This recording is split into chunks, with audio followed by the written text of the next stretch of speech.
very much, Jim, for your work in organizing this conference, and thank you to our previous two speakers. I learned some interesting things, and as Jim mentioned, I'm the author of Threaten to Undo Us, which I have here in its two different incarnations. This is the first cover, and this is the newer cover. I also have a few stories in Hot Apple Cider, which are at the back there. Those are books of short stories, Canadian Christian authors, many of whom are connected in some way with the Word Guild, who also is connected with this conference. So today I'm going to be speaking about the journey of writing my historical novel and some general principles in writing historical fiction, and we'll also talk a bit about memoir. So when I was about 10 years old, my family marked my grandparents' 40th anniversary and had some portraits taken for that occasion. So back in those days, you know, we had the proofs to choose which picture you wanted. And my mom didn't know which picture to choose for our album, so she took them down to a neighbor and set them out on the table. And in one picture, they were smiling, and in another picture, they had a very serious expression on their faces, kind of gazing off into the distance. And the neighbor looked at the picture and said, "That one, it tells a story." Over the years, I began to realize that there was a story. And I heard a few snippets here and there. My Oma's hair went gray overnight. My grandfather had kind of an angelic visitation in a prison camp. Much of the conversation, though, was in German, so I didn't really have much of a clue what was going on because I was never fluent.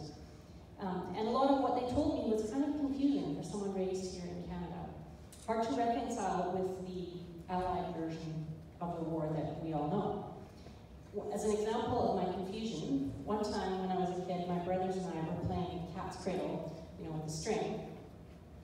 And my dad walked in the room and he said, "Oh," he says, "we used to play this in the concentration camp." And I took this at face value because my dad didn't, you know, he always told the truth. But I realized later as an older child that it didn't quite line up with the books that I'd read. So by this time I was a voracious reader. Things like the story of Anne Frank and The Hiding Place I had read. And so later on I had to clarify this, and I said, "Well, why were you in a concentration camp? You're German." And he said, "Well, the Poles put us in concentration camps. It was after the war. It wasn't so bad during the war for us."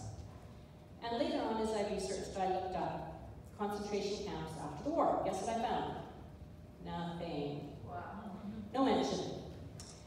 And I'd taken some history in high school. I knew about the Holocaust. I knew that, generally speaking, the Germans were the bad guys in the war.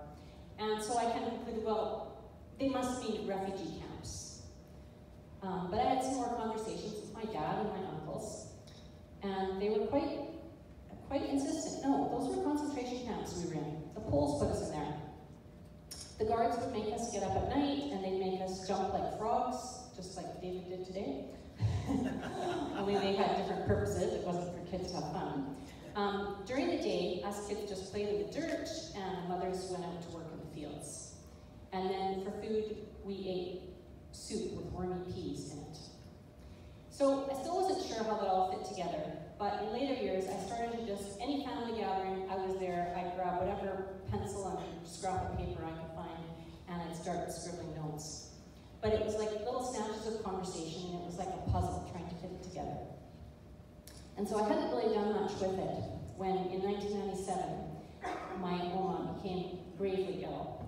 The doctors didn't know quite what was wrong with her, but she was so sick they thought she was going to die. They put her in intensive care, and I went to see her. Not too excited about being in the hospital.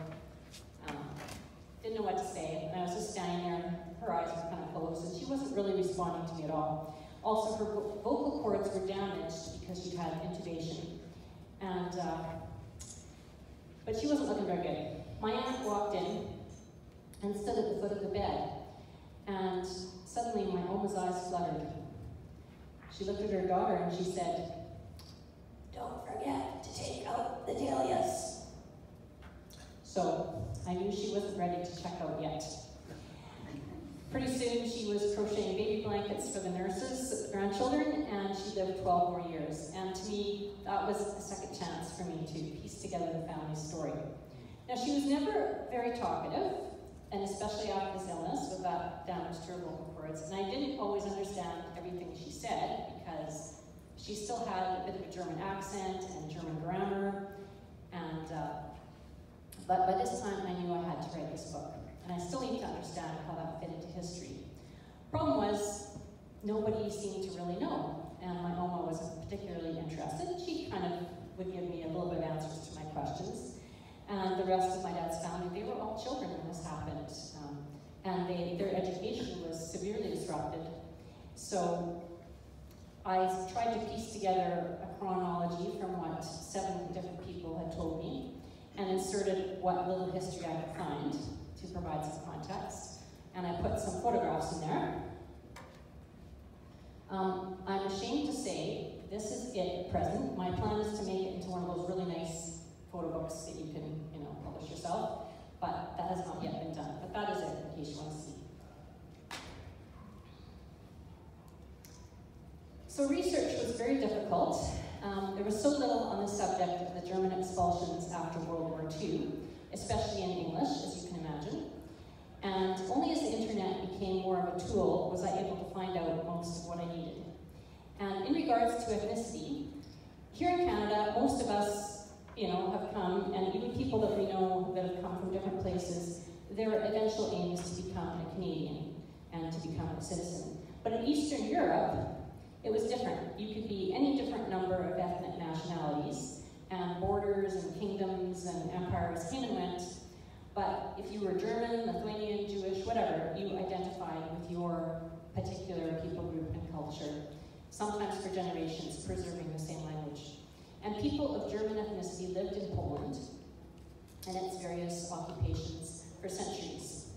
And my Oma said that they were like pioneers. They were invited to settle the land. And of course, as you probably know, during the war, Poland actually became part of Nazi Germany's Third Reich.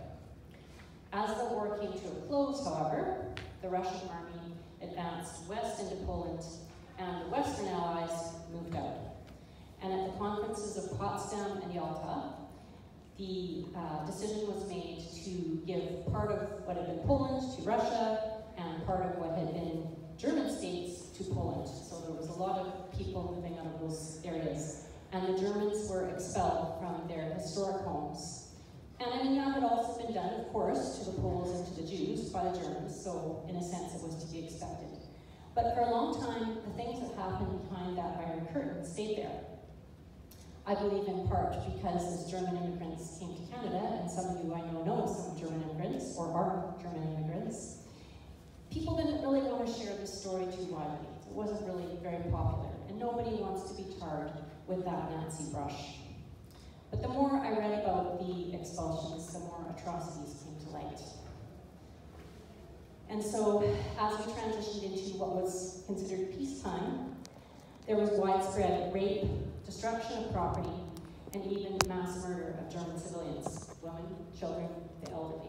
Because by this time, the soldiers had either gotten away, or were in prisoner war camps, or were severely disabled. And I wondered whether I could even tell this story, because I didn't live it. I'm not a fan of graphic violence. I don't like it when they start going for all the shooting. My husband will tell you, oh, change the TV channel or look at something else. And one of the interesting things was that the concentration camps that my relatives were referring to, some of them were actually reopened after the war under the administration of the Polish Office of State Security. It was kind of politically incorrect. It could be controversial because the Soviet allies and the Polish communists, including some surviving Jews, took part in imprisoning and mistreating the Germans. And this is documented in a book by John Sachs called An Eye for an Eye. You'll get the sense that it was a type of revenge. And his book was so controversial that even as a well-known author, he'd been multiply published before, his book was killed after he received an advance for it. And he had a terrible time trying to find another publisher for it. Nobody wanted to touch it because there was Jews involved, and they had taken some very cruel and unreasonable actions. But Sachs himself determined that he was the logical person to tell this story because he himself is a Jew, or was a Jew. He's passed away now. And as a Jew, it was important to him to tell the truth about the revenge that took place in these camps. And I really thank you, David, this morning for touching on truth in fiction. Because I've thought a lot about that. And I believe that fiction, just like other genres, can be used to tell the truth. So we can explore and expose historical events in a way that modern-day journalism often does not. And you may share my frustration with the evening news. You get one side. You get one big narrative that kind of takes over, and other sides are not always shown. When we're writing fiction, we can look through the lenses of different characters. We can examine multiple sides of an issue. So whether your character is a child, a young man, an old woman, a believer, an atheist, a slave, a king, all have different perspectives and responses to events that they experience. So I think as writers, we can be enemies to the oblivion to the past that is present today. And I think this truth-telling idea is at least as important for Christian writers as it was for John Sachs. We can tell the truth about the human condition that we all share, no matter what era or place we live in, or no matter what era we are writing about. That human condition is we are made in God's image, and yet at the same time we are marred by sin. So we're capable of beauty, we're capable of love, but we can also be capable of destruction and of hatred. So at the heart of truth is, of course, the truth of the gospel. And I just want to clarify that that does not mean that we have to insert the four spiritual laws or some sort of overt gospel presentation every time we write, or that all your characters have to say the sinner's prayer. Instead, we stay open to the work of the Spirit as we create. And the interesting thing to me was, I have to admit, I've been over the years a little disappointed with some Christian fiction that I've read. And I wasn't setting out to write a Christian novel. I was setting out to write a story that, as far as I knew, hadn't yet been told. So I took the plot that was pretty much handed to me, and somehow faith inserted itself as a theme and a backdrop in the story. I didn't make any conscious effort to put those things in there. They just kind of came. So just as a quick little blurb, the story is about a family torn apart by two regimes, Nazism and communism. And Liesel, who is a character based on my grandmother, a mother of small children, is forced to flee her home and the only life that she knows. Everywhere they turn, they face terror and uncertainty, and her only hope is to reunite her family, but it requires a dangerous gamble and a lot of faith.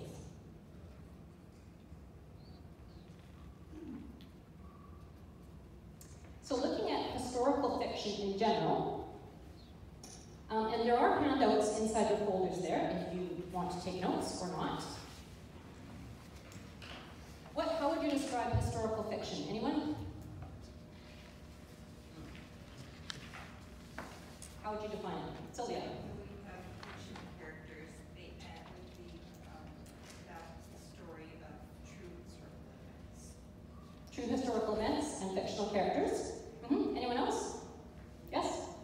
Hollywood, is this an almost true movie? Almost true movie, I like that, yeah. So obviously events are set in the past, and there's different ways of doing it. You can have fictional characters, you can even use a historical figure and set them in a little bit of a fictional plot or a side plot to historical facts. So how past is past enough? Generally, 50 years is kind of the benchmark, so pretty soon we can start writing about the 70s. Yeah, Watergate and bell-bottoms. So we have lots of subgenres in historical fiction, of course, and of course World War II is what I write about, and every time I go to choose a book, somehow I end up with a World War II book. Sometimes I have to consciously go, okay, enough World War II books, read some other stuff. There's also things that go back further, Victorian fiction, Regency, biblical, as we've had represented today, biographical, which would be really based on an actual person's life. Historical romance is a popular genre in that. Time slip is a popular genre. So that would be two interconnected storylines where you have a present day character and you have a character in the past, and in some way their story connects with each other. So some examples of that would be, has anyone read Scarlet Thread by Francine Rivers? Yeah, so that one has a present day character and then a pioneer grandmother, great grandmother, something like that. Another one I read a few years back is called The Glass Harmonica, and that's kind of the story of Benjamin Franklin, a servant girl, and some modern day people. There's also alternative history or speculative history. So you take a historical event and you turn it inside out, or you look at a different outcome. So for instance, what if the Allies didn't win the war? What if the Germans won it? Historical fiction lends itself well to literary fiction. So themes, literary devices. And literary fiction is the kind of stuff that stays with you. And according to Stephen Petit, who wrote an article in Huffington Post, he says, good literary fiction takes us not from reality, but into reality. He says, the most important aspect in determining if the novel was indeed a remarkable escape from reality, but into reality, is if a reader reflects on the words after the last page is turned. With great pieces of literary fiction, this reflection can last for days, weeks, months, even years, until the novel pulls you back in to experience the magic all over again. How many of you have read a book like that? I hope you've read more than one. It's comprised of the heart and soul of a writer's being and is experienced as an emotional journey through the symphony of words, leading to a stronger grasp of the universe and ourselves. And I hope good literary fiction also draws us to God as well. So let's talk about some pitfalls in historical fiction. And I want to say it's not for the faint of heart. You know, we talked about how long your play took to write. Where is it? Back there, yes. How long Ron's play took to write, and I believe, David, you took a long time to write some of your stuff. My book took 12 years, and yeah, I wasn't doing it the whole time, but it is, it's a bit of a daunting task because you need to research it. So the first pitfall is blowing up your world with anachronisms. And you've all probably heard of, you know, the movie of the Roman soldiers and they're wearing wristwatches. That's a really obvious one. It's possible to write about a place that you've never been, but if you do that, make sure that you are as virtually inside that world as you can get. You need to know what streets are paved with, what the houses look like, what do people wear, what was and wasn't invented yet. Did that building exist? You need to know expressions that people used. Would someone in the 1920s have said, okay, for instance? Yeah, probably not. General thoughts and practices on things like morality, religion, education, class, politics, gender roles we talked about earlier, superstitions. People of the past tended to be quite superstitious, especially in some cultures. What was healthcare like? What was personal hygiene like?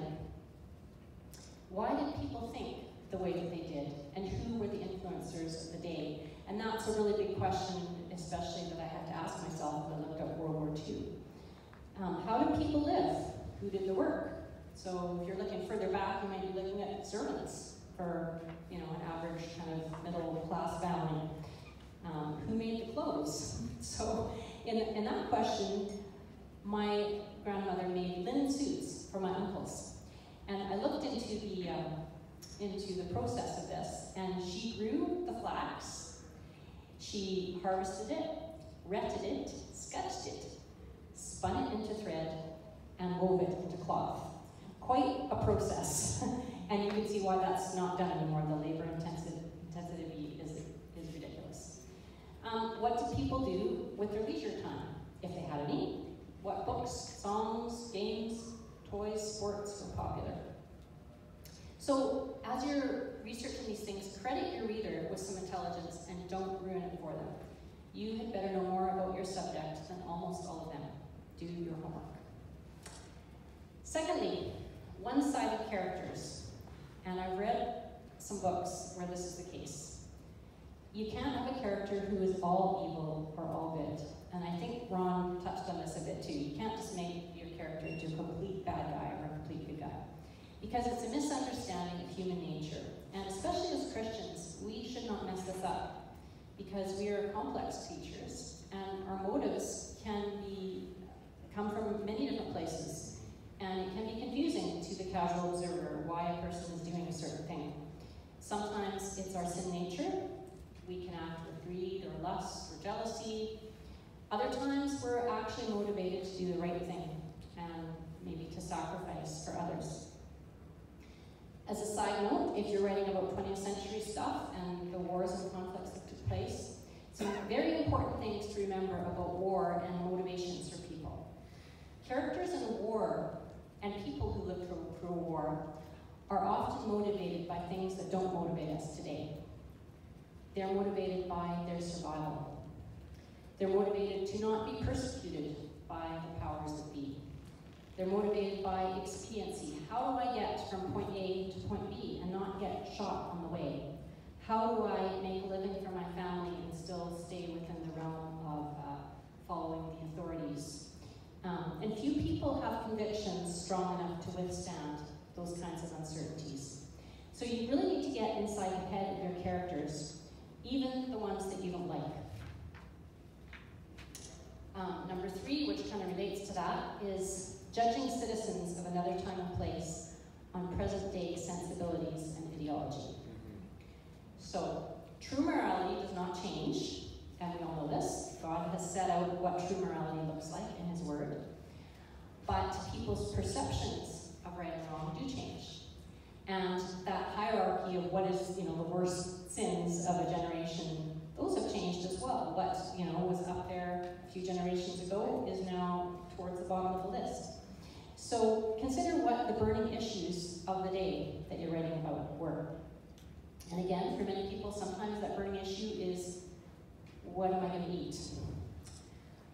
And why do people in different times do things that we would consider abhorrent today? So part of my research was to get into the mindset of characters who were constantly exposed to Nazism, to racism, and understand, well, why did they think that was okay? And to develop characters that were consistent. So I'm going to see if I can just find a little spot in the book here about one of my characters based on my uncle, who he was a bit too young to actually be in the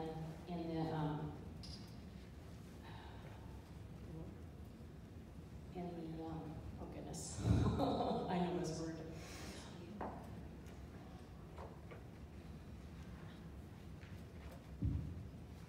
He was a bit too young to be in the Hitler Youth.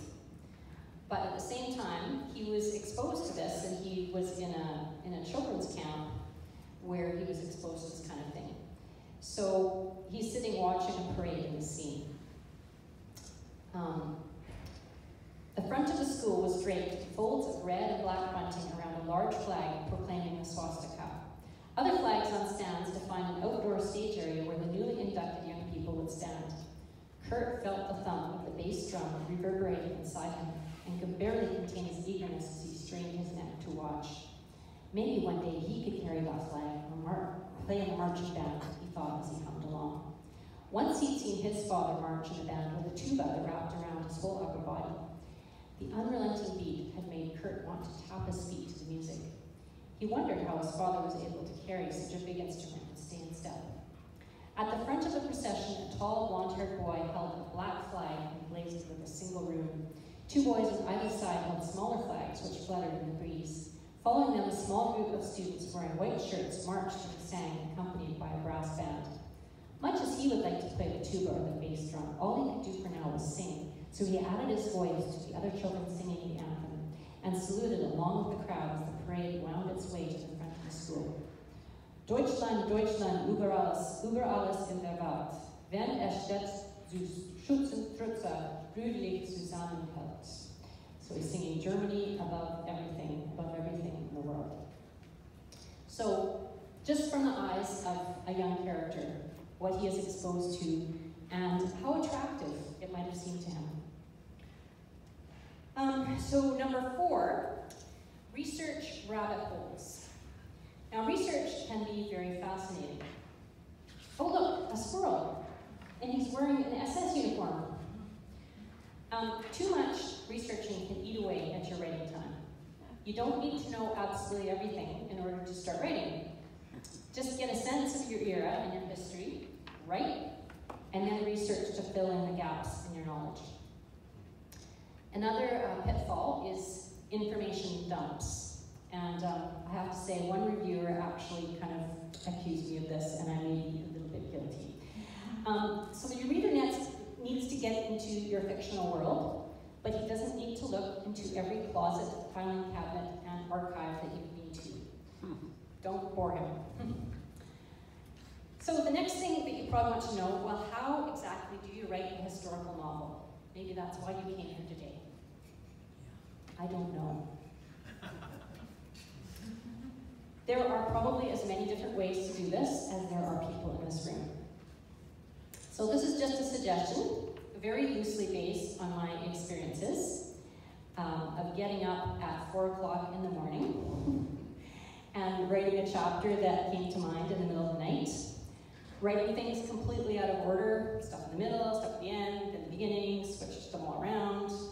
There's a term that I've come across in some of the online writing groups that I'm in, pantser versus plotter. Anybody familiar with that? Yeah. So I definitely lean towards the pantser, the person who flies by the seat of their pants and just does things as they come to them, versus the plotter who lays it all out. Like Ron so succinctly told us all his charts and cards and awesome system, by the way. And then it's not all small on the computer screen, it's big. So first of all, you want to do some first round research. So read some historical novels, especially of the time frame that you're in. Now, a bit of a caveat there, if you read too many, too close to the time you write, you might end up accidentally stealing some stuff. So you have to be kind of careful about that. But you do want to get a sense of, what's out there. Also read contemporary era novels. So by that I'm talking about, if you're writing about, say, Victorian England, read Charles Dickens, because he was there, he wrote during that time. So his books, even though they're fiction, are going to be, the setting is going to be what you're looking for. You can look at photographs or paintings of that time.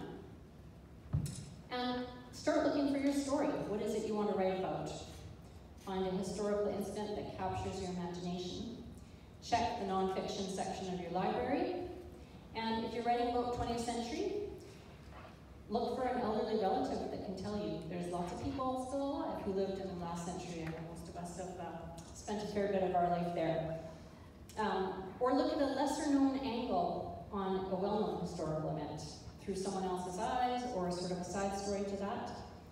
If you haven't done any serious writing, do take some courses. Start small, start with a short story, and especially learn about scene and exposition. I once read a book, a historical novel, and I believe the entire book was exposition. I don't know how I got through that book. There was no stopping and looking at the scenery whatsoever. It was all action, action, action, action. Yeah. Next, number 3, create your world. Now, last night when I printed off my notes, I was sure I had it all. This morning I realized there was a page missing. Fortunately, my husband was home, and he emailed it to me. So, just give me a second to find it here. Okay, so we were on create your world. So obviously you need a setting. You need a geographical setting, and you need an era of which to write in. So within that era, you want to consider what is the political system that people are living under. Is it monarchy, democracy, whatever? What is the religious system and the religious thought? So for a long time, if you're writing way, way back, the Catholic Church had a very strong hold on the state. What is the socio-economic system? How do people earn a living? How do they do trade? And number 4, which is very important in our day-to-day life, is communication. How do they communicate with each other? What kind of manners do they use? And so if you're reading about, if you're writing about, say, the Regency or Georgian era, Jane Austen is your go-to if you want to know the mannerisms of the British upper middle class. Number 4, you need characters. So sometimes we get hung up on what the character looks like. What kind of hair they have, their beautiful, stunning blue eyes, whatever. The important thing about the character is, what is your character's goal? What do they want? And how are they going to get that? Who or what stands in their way? What are the barriers that they face as they try to reach their goal?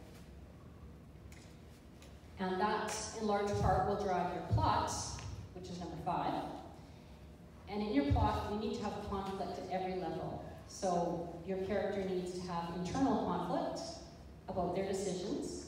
There's going to be some conflict externally around them in their closer circle of family and friends.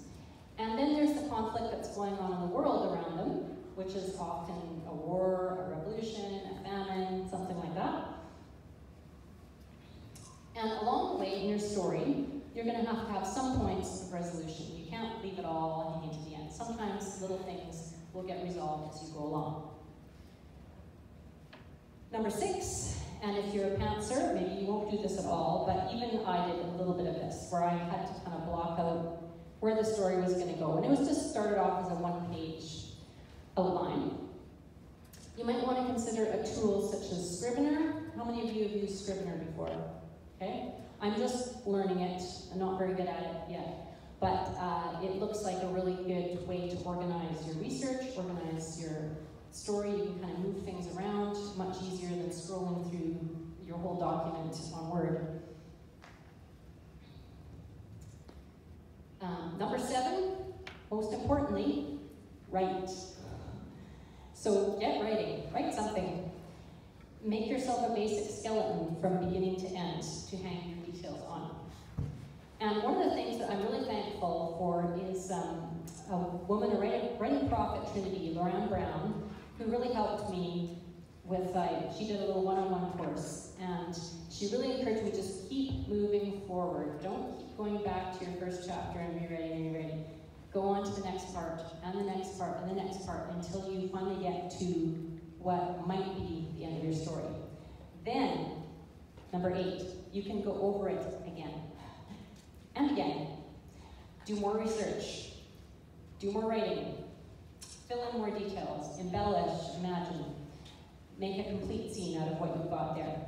So just as I was writing this, it actually has about 20 different editions.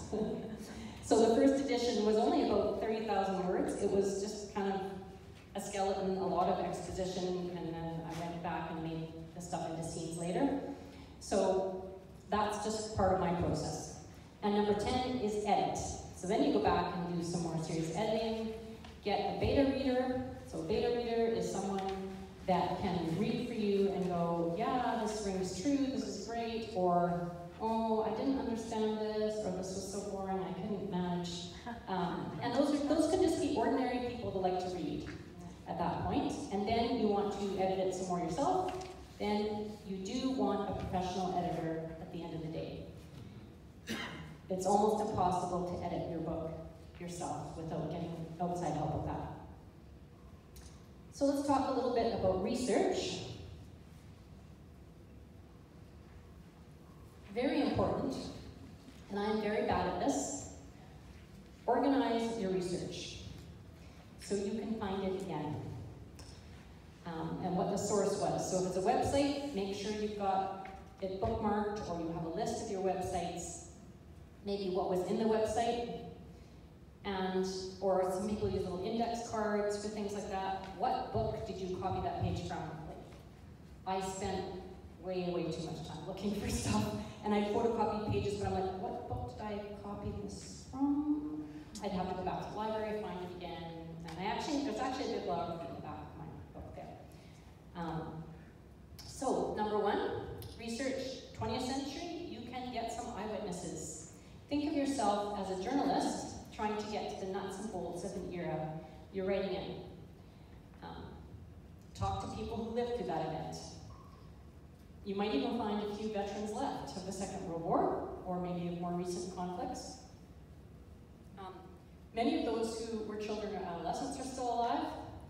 Collect their recollections and ask what life was like in general. How did people do things before everyone had a washing machine, dishwasher, a car, etc. My dad's family in particular, they really were living in what was horse and buggy days, even though it was the 1930s, 1940s. In their part of the country, that was not, cars were a rarity.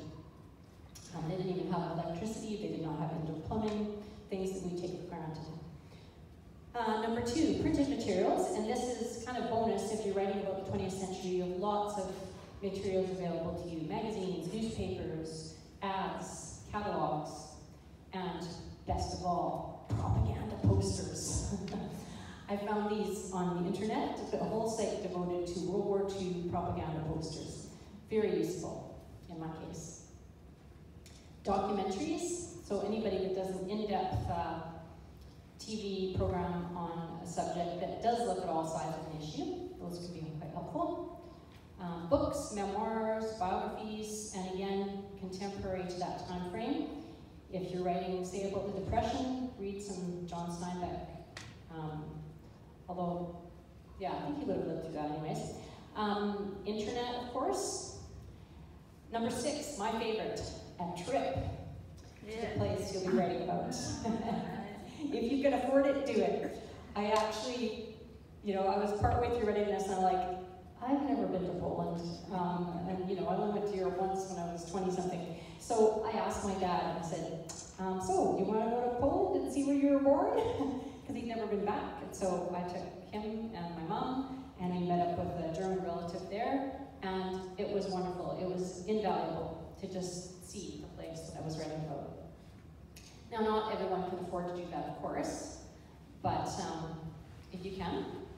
So you won't be using all the information that you collect, just enough to create a fictional world that won't collapse under the scrutiny of a reader who might be a little bit smarter than you. Okay, so let's look at memoir. Okay,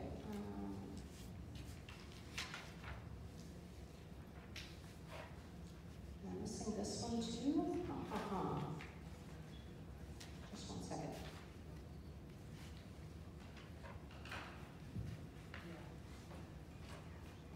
Okay, usually memoir is written in the first person.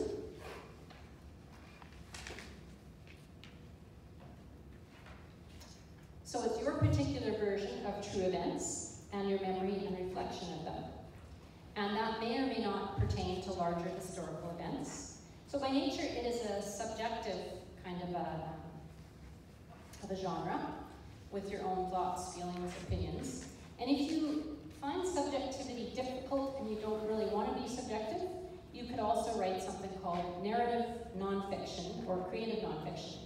And that would utilize a lot of contemporary sources, broader history, and really tries to reproduce the dialogue, uses a lot of correspondence, and yet preserve some sort of a storyline. So I have a book on that, Elements of Narrative Nonfiction.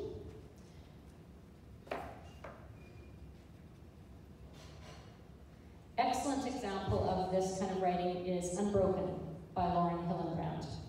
So she writes the story of Louis Zamperini, the runner, and who became imprisoned during World War II in Japan. And some of you may have seen the movie. Heads up, the book is way better. Also, another book I read a couple years ago was called 1816, Year Without Summer, and that's about the Mount Tambora volcano, which set in motion a series of events which weren't really really put together until more recent times because people wouldn't have had the same kind of communication that we have now. So that's quite an interesting one.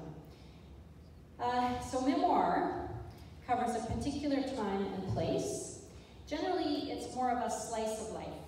Often you can talk about your childhood or your adolescence or your time, say, if you were in the military or your time maybe in another country, something like that, as opposed to an autobiography which would cover your whole life. However, the term has broadened quite a bit and often it's used interchangeably. So setting, make sure your reader has a sense of place. So for example, I grew up in a really, really old house. And when I was growing up, that house was probably, I don't know, 60, 80 years old. And it had an oil stove, it had a wallpapered ceiling with this 3D Art Deco pattern on it. It had small bedrooms with sloped ceilings, so I couldn't jump in the bed. So that house is a real significant part of my childhood. So make sure that when you write, you give people a sense of the place that you're in. Use the senses. So a memoir is a unique life experience.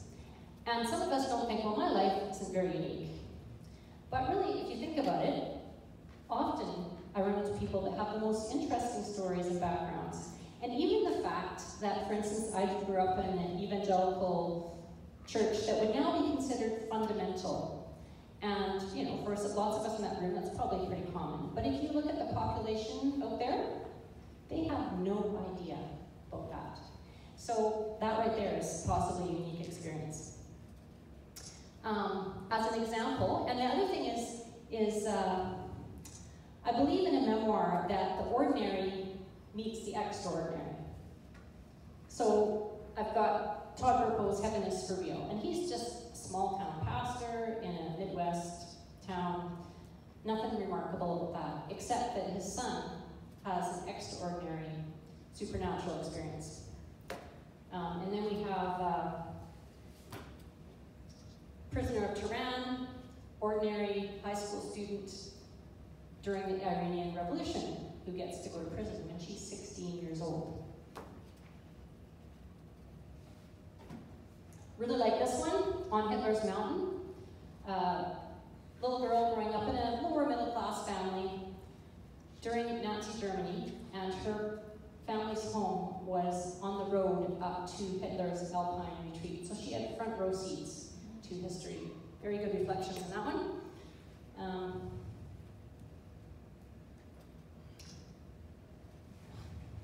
Another really favorite, if you're going to write memoir, you have to read The Glass Castle. Required reading, in my opinion. Jeanette Walls writes of her childhood as if it was ordinary, but it wasn't like most other American children. And she includes good, positive moments, but for the most part, her childhood was marked by chaos and poverty due to the choices of her eccentric and neglectful parents. How do you spell her last name? Walls. So W-A-L-L-S. In a memoir, you want to show, you want to tell, but you also want to reflect. It's a vulnerable act. If you don't reveal anything about yourself to your readers, they're going to lose interest. Are you ready to dig deep and experience a little bit of pain? Jerry Jenkins, who's written quite a few books, Left Behind series being one of them, he says, truth, even hard, gritty, painful truth, bears transferable principles. How will the reader relate to you and your story? If you're not sure, again, find a beta reader and get some feedback. If they find some universal truth that they can connect to, you will have done your job. You can use elements of fiction and story arc.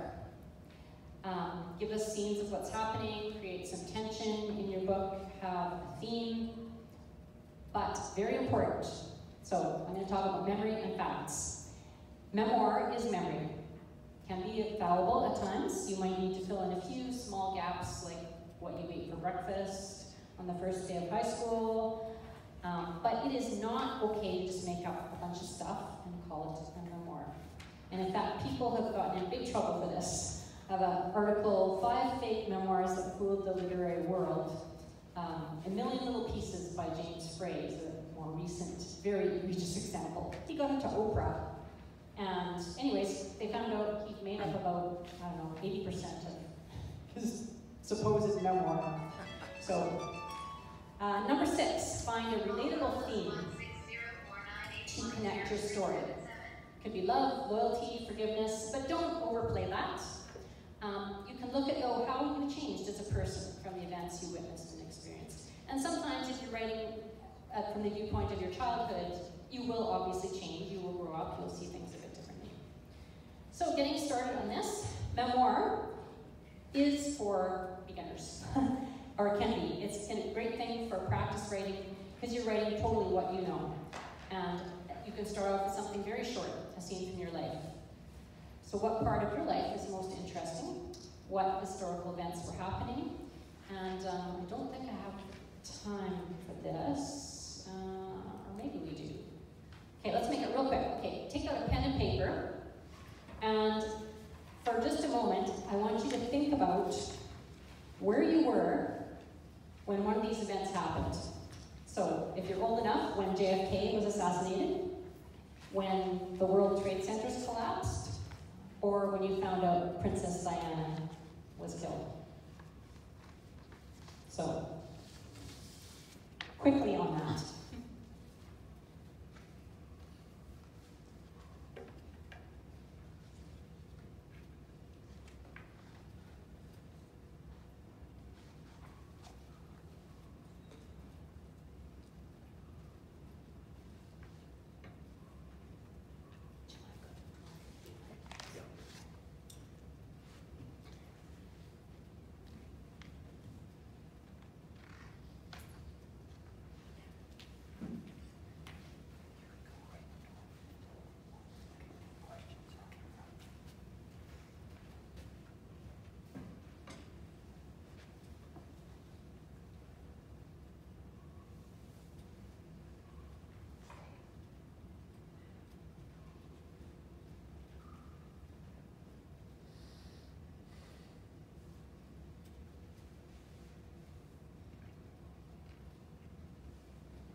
Okay, anybody have a sentence or paragraph they want to share?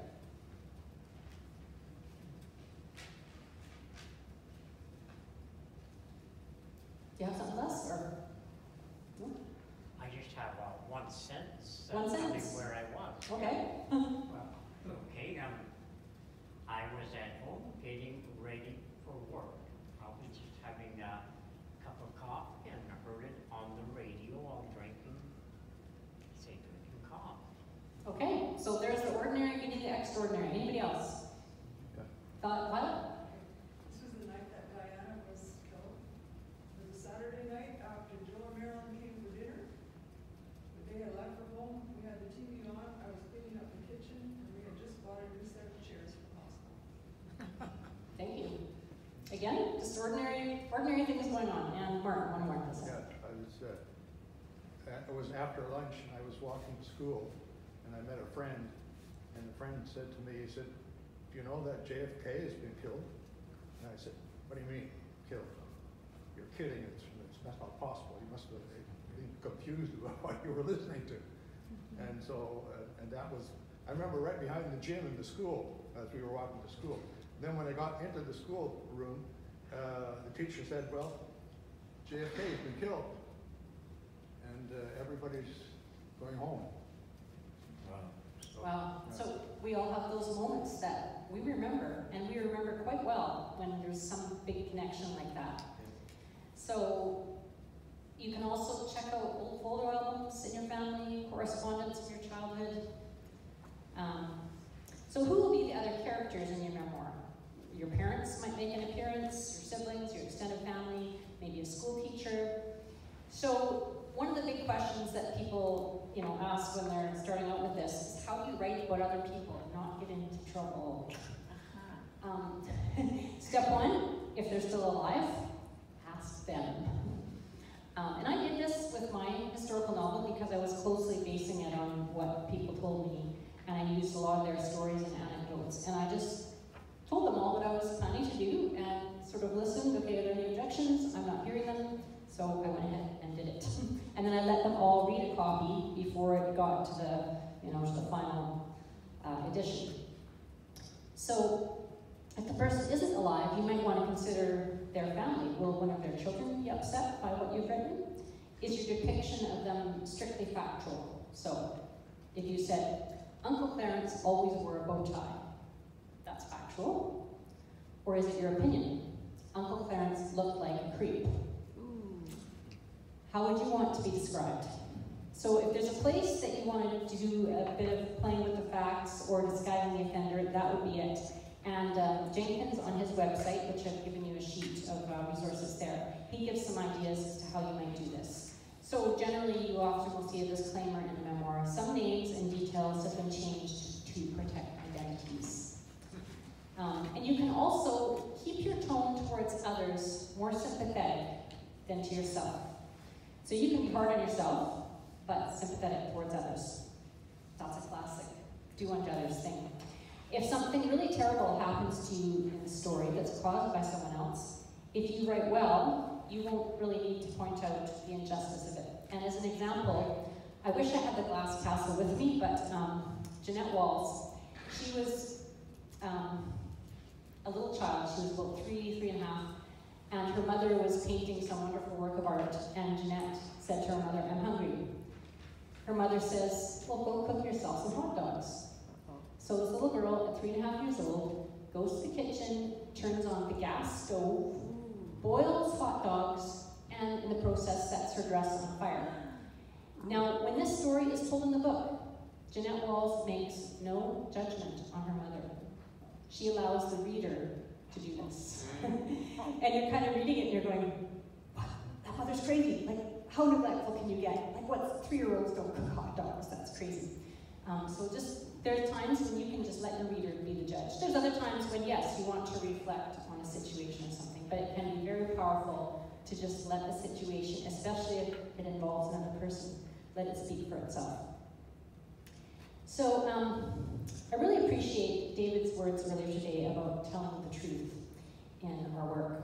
And you might recognize the title of my book as from the hymn, A Mighty Fortress. And this is the line it comes from. And though this world with devils filled should threaten to undo us, we will not fear, for God has willed his truth to triumph through us. So I want to challenge you today, whether you're writing a memoir, historical fiction, or any other genre, I believe our creative efforts in some way are a reflection of God's image in us, and I believe he will reveal truth through our writing if we allow that process to take place. So, find a good story, tell it as truthfully as you can, and ask God to do the rest. Thank you.